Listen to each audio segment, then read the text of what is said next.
Said, why do you send me a picture of my house? I said, you're going to have to figure that out, Abdul. And for 18 months, we had nobody killed. I'll give you my favorite President Trump story. This is my #1 favorite of all time. When we were negotiating with the Taliban, while President Trump was still the president, President Trump wanted to get out of Afghanistan, but he wanted a conditions-based withdrawal, meaning that you do what we tell you to do, and then we will start pulling troops back slowly as long as you abide by our rules.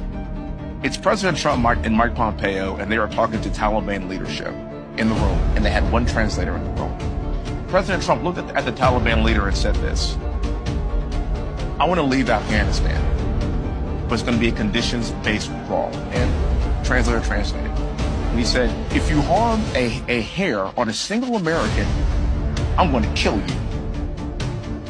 And translator goes, and Trump goes, tell him! Yes. Tell him what I said. Reached in his pocket, pulled out a satellite photo of the leader of the Taliban's home, and handed it to him. Shut up. Got up and walked out the room.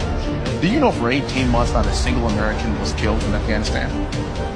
That's the definition of strength. That's what I'm talking about. And so you can imagine that kind of sentiment being around the world. If we have an embassy in another country, no one's going to touch it, because they're going to be fearful that they'll get a Moab on their head. That's how President Trump rolls.